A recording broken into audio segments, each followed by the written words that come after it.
வாழ்வில் வார்த்தை ஊழியங்கள் வழங்கும் இன்றைக்கான இறை வார்த்தை.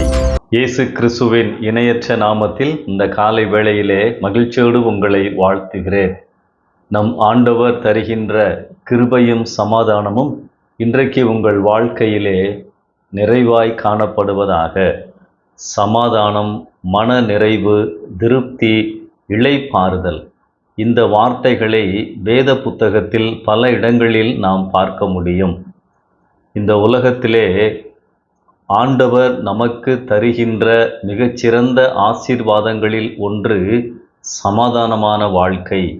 எவ்வளவுதான் பணம் கொடுத்தாலும் இந்த சமாதானத்தை நாம் பெற்றுக்கொள்ள முடியாது, வாங்கவும் முடியாது. ஒரு அருமையான வசனத்தை காண்பிக்கிறேன். வழிகளிலே நின்று பூர்வ பாதைகள் எவையென்று கேட்டு விசாரித்து நல்ல வழி எங்கே என்று பார்த்து அதிலே நடவுங்கள். அப்பொழுது உங்கள் ஆத்துமாவுக்கு இளைப்பாறுதல் கிடைக்கும் என்று கர்த்தர் சொல்லுகிறார். எரேமியா 6ஆம் அதிகாரம் 16வது வசனம். எருசலேமிலும் அதன் மனம் திரும்பாத மக்கள் மீதும் வெகு விரைவில் வரப்போகும் பேரழிவை குறித்து எரேமியா 6ஆம் அதிகாரம் தீர்க்க தரிசனமாக உரைக்கும்போது நடுவிலே இந்த அற்புதமான ஆண்டவருடைய வார்த்தைகள் வருகிறது. சமாதானம் இல்லாமல் இருந்தும் சமாதானம் சமாதானம் என்று சொல்லும் கள்ள தீர்க்கதரிசிகளும் அந்நாட்களில் இருந்தார்கள். இவர்கள் ஜனத்தின் காயங்களை மேற்பூச்சாய் குணமாக்குகிறார்கள் என ஆண்டவர் சொல்லுகிறார். அதாவது ஆவிக்குரிய வீழ்ச்சிக்கு, காயங்களுக்கு சரியான முறையான ஆலோசனைகள் கொடுக்கப்படவில்லை என ஆண்டவர் குறிப்பிடுகிறார். இந்த சமயத்தில்தான் அருமையான இந்த ஆலோசனையின் வசனம் வருகின்றது. ஆண்டவருக்கு துரோகம் செய்பவர்களுக்கும் அவரை விட்டு பின்வாங்கி போனவர்களுக்கும் எப்போதும் ஆண்டவர் அப்படிப்பட்டவர்களை வெறுக்காமல் நேசித்து மறுபடியும் அவர்கள் மனம் திரும்பி தம்மிடத்திலே வருவதற்கு வாய்ப்புகளை கொடுக்கிறார். புதிய ஏற்பாட்டு விசுவாசிகளாகிய நாம் இந்த வார்த்தைகளை எப்படி புரிந்து கொள்வது? நம்மிடையும் இந்நாட்களில் கள்ள உபதேசங்கள் மலிந்துள்ளன.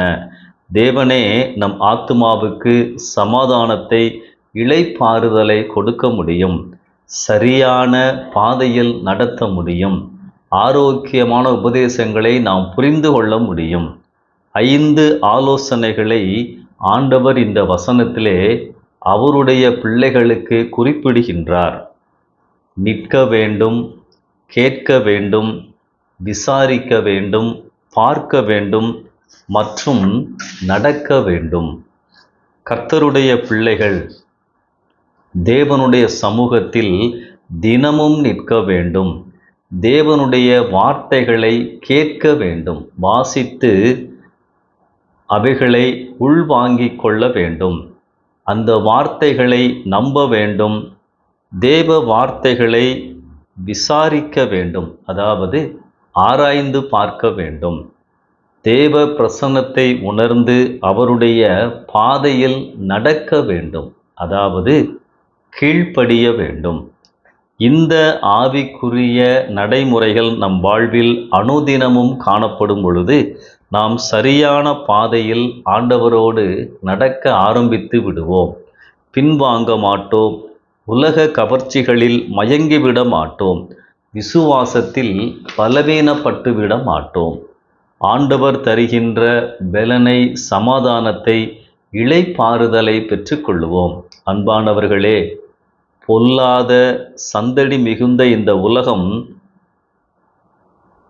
இந்த உலகில் வாழ நமக்கு மிகவும் அவசியமானது மன நிம்மதிதான். அதைத்தான் ஆண்டவர் இங்கே அவர் தருகின்ற இளைப்பாறுதல் என்று குறிப்பிடுகின்றார். வருத்தப்பட்டு பாரம் சுமக்கிறவர்களே, நீங்கள் எல்லோரும் என்னிடத்திலே வாருங்கள், நான் உங்களுக்கு இளைப்பாறுதல் தருவேன் என்று சொன்னவர் இயேசு கிறிஸ்து. உலகம் தரக்கூடாத அமைதியை இயேசு நமக்கு கொடுக்க வல்லவர். அனுதினமும் பெற்றுக்கொள்ள வாஞ்சிப்போம். ஒரு தேவ மனிதர் இவ்வாறு சொல்லுகிறார்: ஒவ்வொரு 3 மணி நேரத்திற்கும் ஒரு முறை ஆண்டவருடைய சமூகத்திற்கு வந்து காத்திருங்கள். அவரோடு பேசுங்கள். தனியாய் நேரம் செலவழியுங்கள். ஒவ்வொரு 3 மணி நேரத்துக்கும் ஒரு முறை நீங்களும் ஆண்டவரும் தனித்திருங்கள். ஒருவேளை உங்களுடைய வேலைகளின் நிமித்தமாக அப்படிப்பட்ட வாய்ப்புகள், வசதிகள் இல்லாவிட்டாலும் மனதளவிலாவது அவரோடு தனியாக பேசுங்கள். சில வினாடிகளாவது அவரை உணருங்கள். அப்பொழுது இளைப்பாறுதல், மன அமைதி எந்த சூழ்நிலையிலும் நாம் பெற்றுக்கொள்ள முடியும். அன்பானவர்களே, இந்த உலகத்திலே நமக்கு எல்லா சூழ்நிலைகளிலும் தேவையானது மன அமைதிதான். போராட்டங்கள் வரும் பொழுது, பிரச்சனைகள் வரும் பொழுது, கோபப்படுகின்ற வேளையிலெல்லாம் நமக்கு தேவை மன அமைதி, மன சாந்தம். ஆண்டவர் சொல்லுகின்றார், நான் அவைகளை எப்பொழுதும் உங்களுக்கு தர முடியும். எனவே ஆண்டவருடைய சமூகத்திற்கு அடிக்கடி செல்லுவதை வழக்கமாக வைத்திருங்கள். இந்த சிந்தனையோடு இந்த நாளை ஆரம்பிப்போம்.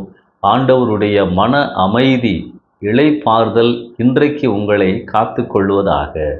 ஆமென்.